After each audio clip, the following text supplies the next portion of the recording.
안녕하세요. Okay, so last time I talked a lot about stereotypes and the wrong way to study a culture. So I thought that I would talk a little bit about what I am learning about Korean culture and a little bit about how I'm researching. So, one of the best ways to start research, and I learned this from being an author, because even whenever you are writing a novel, you need to do research. One of the best ways to get started is by going to your local library and picking up a few children's books. Children's books are a really great way to start researching because they have full color photos and little snippets of information that are easier for you to remember and easier for you to kind of narrow down how you want to start your research. It's not so much of an information overload. Another great way that I've been doing a lot of research on Korean culture and especially Korean language is by using Pinterest. Pinterest is really great because I can sort through and pin a lot of things and then go back and look at them later. So if I find a really good tool for learning the Hangul alphabet, I can pin it and then go back and reference it later. So some of the things that I've been learning about Korea. One of the things that I've learned that I think is really interesting is their love for Western culture and their love of English. In a lot of K-pop songs, a lot of them have English in them. I would say more than half have English words thrown in. I think this is really cool because they're seeing their love for English and for the Western culture is just so mirroring of my love for Korean and Korean culture. And so it's kind of mirroring of each other, and that's kind of cool. It also helps a lot whenever you're trying to learn Korean for there to be English words thrown in, because then I can kind of narrow down what the song is about. I've been learning that Korean culture is very different and maybe even what some would call old-fashioned as far as how people interact with each other. There are a lot of rules as far as how you honor another person, especially in speech. There's a lot of rules about how a younger person might interact with an older person, or how a woman interacts with a man, or there's just a lot of what might be considered outdated rules.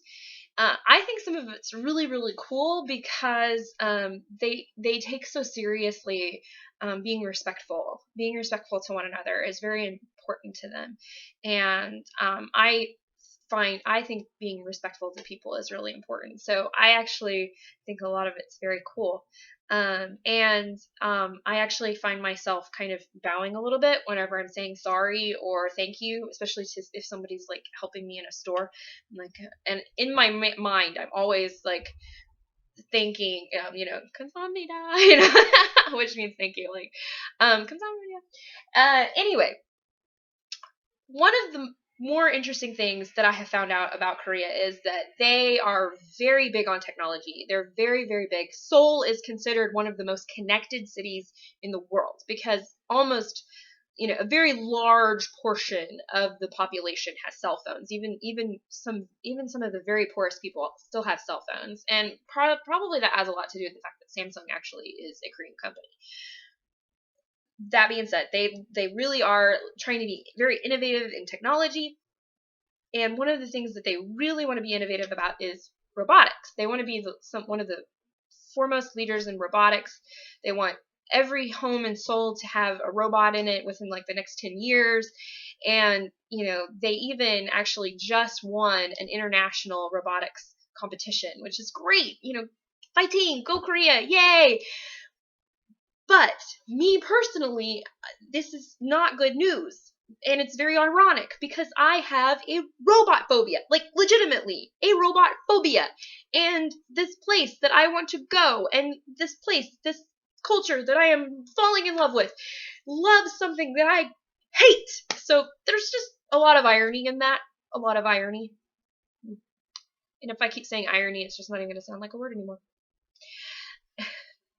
Anyway, I've also been learning a lot about the history of Korea.